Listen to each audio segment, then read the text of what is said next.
Hey, greetings. How you doing there? I wear the neon blue shirt that everybody likes. You know, I saw the weirdest thing yesterday. I was walking in the mall because it was rainy. And I kid you not, people were lined up to go into Victoria's Secrets because they only allow so many people in there at a time, just like all the other mall stores. And I saw an Amish couple lined up to get, what do they call it? Butt floss? G-strings? It's like, it's things I thought I'd never see. An Amish couple lined up to get into the Victoria's Secret store.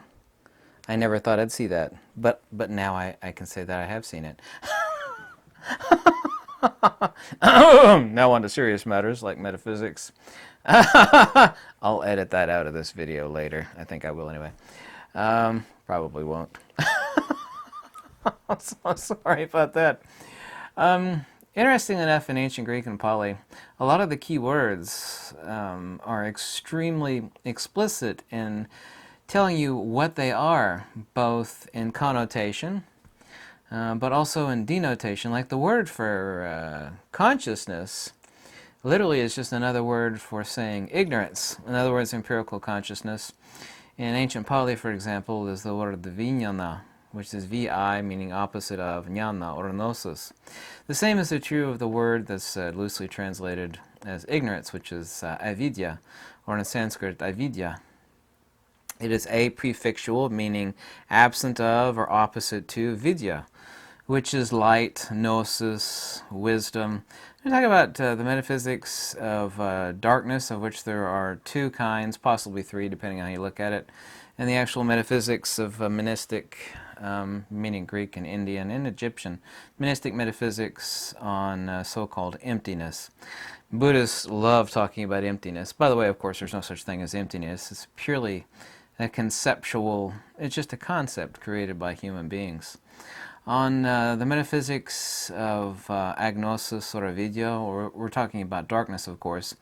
Also, too, there's no original cause or prima causa, or original sin, in monistic metaphysics vis-a-vis Pythagoreans, Platonists, Neoplatonists, Advaita Vedanta of India. And Advaita Vedanta is, of course, the principal Upanishads. Original Buddhism was also Advaita. I know Advaita technically claimed later, the founder, Sri Sankaracharya, in his works, the Upadesa Sahasra and the Vivachudamuni, but all of it was just a Neo-Sramanic movement of Advaita Vedantic thought, of Neo-Sramanic metaphysics found in the principal Upanishads, which had become corrupted. Even we're talking about the historical Gautama circa 600 BCE, technically 2,600 plus years ago, things that had already become horrifically corrupted. We think those are ancient times, but really 2,600 years is only a drop in the bucket, and metaphysics, really good metaphysics,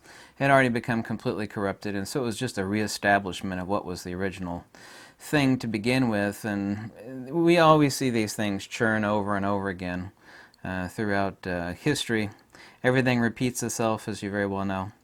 But of course, ignorance includes all things. It muddies the waters. It keeps true vision or sight, i.e. into the nature of the universe and one's being, from being seen. But avidya, to speak technically, in talking about the fact that there's no original sin or no prima causa in monistic metaphysics, there's light and illumination. Illumination, of course, is the dissipation or loss of energy. Obviously, turning on this light draws energy, right? The lights are illuminating my face. But illumination is the manifestation. No one ever sees light. Light, of course, itself would be like talking about energy vis-a-vis a lump of plutonium. I mean, that's pure energy. And speaking of like the explosion of a critical mass of plutonium, which is what people think is energy, but obviously so the impotency of energy. In other words, illumination is the extrinsic attribute of light, right? Just kind of like the attribute of water is that it's wet, right? Water and its wetness, or light and illumination. Seems like a distinction without a difference, but it's a distinction with a huge difference. We're talking about principle and attribute because there's no such thing as anything in the universe at all. Nothing exists anywhere, nor could anybody dream up anything at all. Not a single thing that doesn't have at least one attribute, like light and illumination. The agathon, i.e. the absolute, and its attribute, which is the euristos dias. The euristos dias, or incorrectly translated as the indefinite dyad, is the extrinsic attribute of the absolute. In the case of avidya, which is loosely translated as ignorance, this ignorance, of course, is illumination. What does illumination do?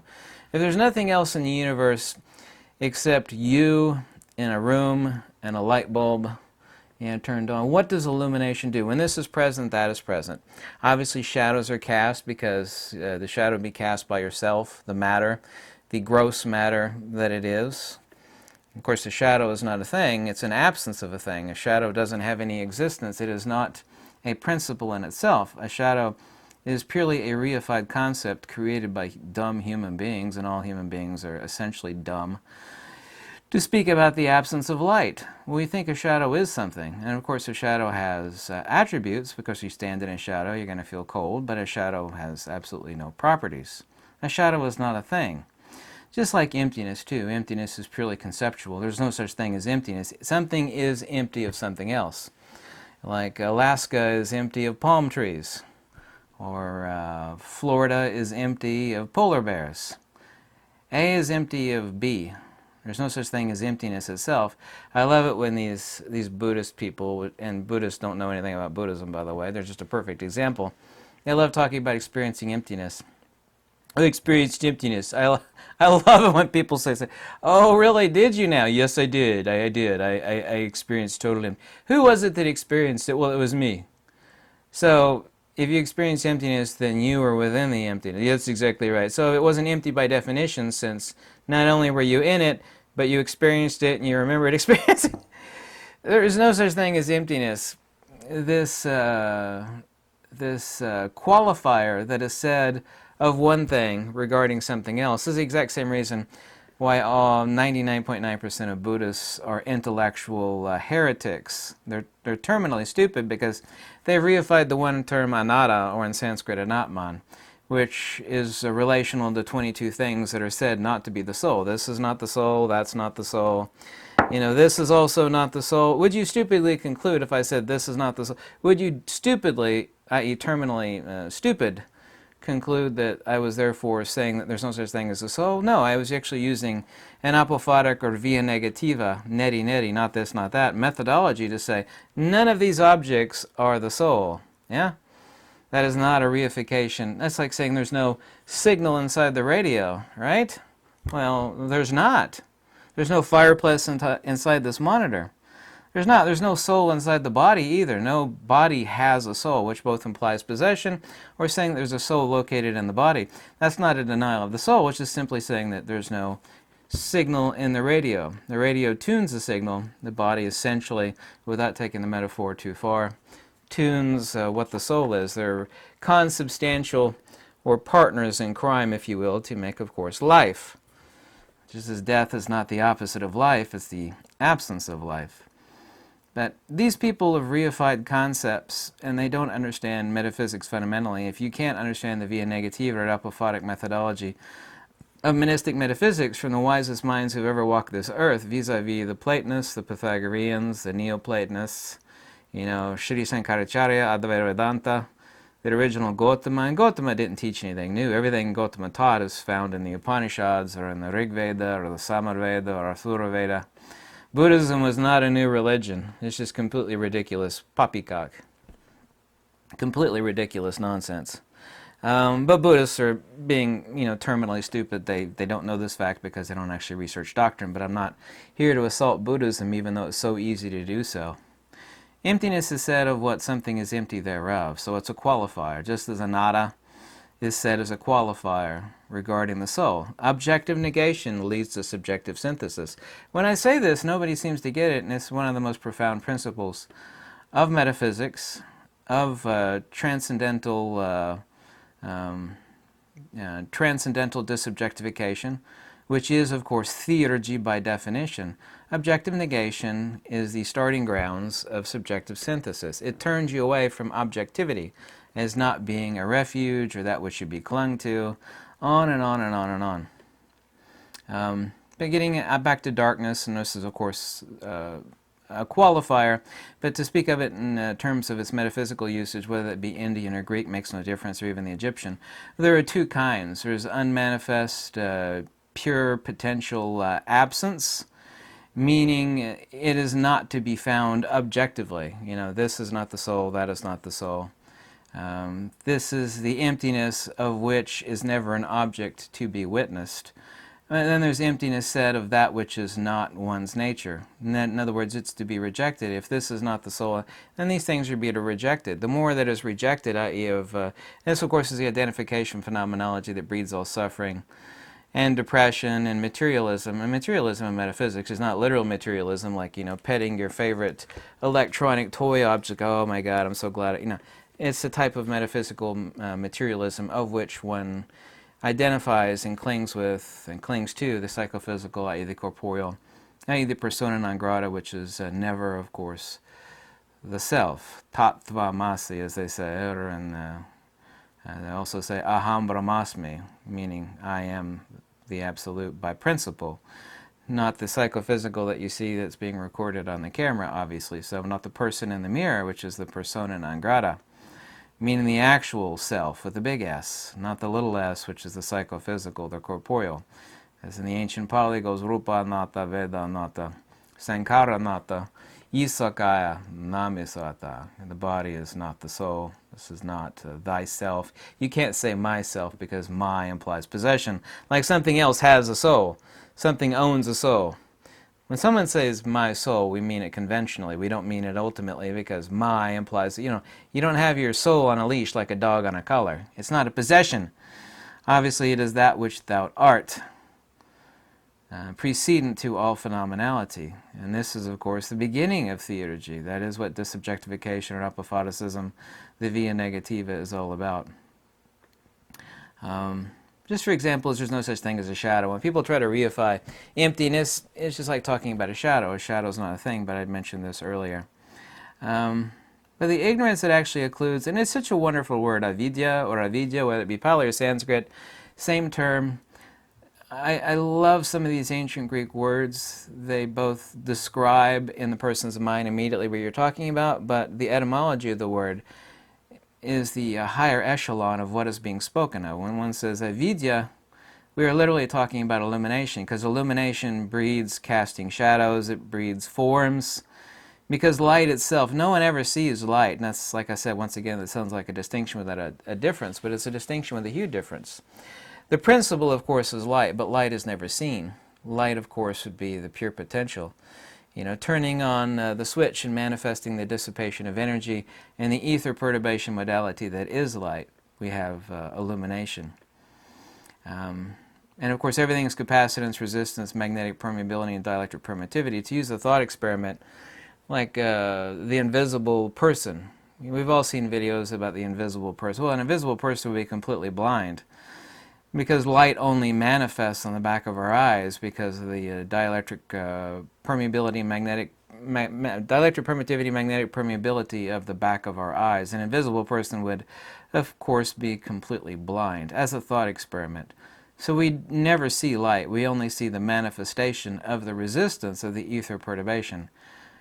When I look at this strong light over top of my head here, I think I'm looking at light, but I'm not. I'm actually looking at the resistance of the field perturbation set up by the energy dissipation of the 60-watt light bulbs. There's a collection of them that are setting up the ether perturbation that are manifesting on the back of my eye because of dielectric permeability, magnetic permittivity. Dielectric permittivity, magnetic permeability. I'm always thinking 10 steps ahead, excuse me there. But nobody has ever seen light. Light is the principle. People only see illumination.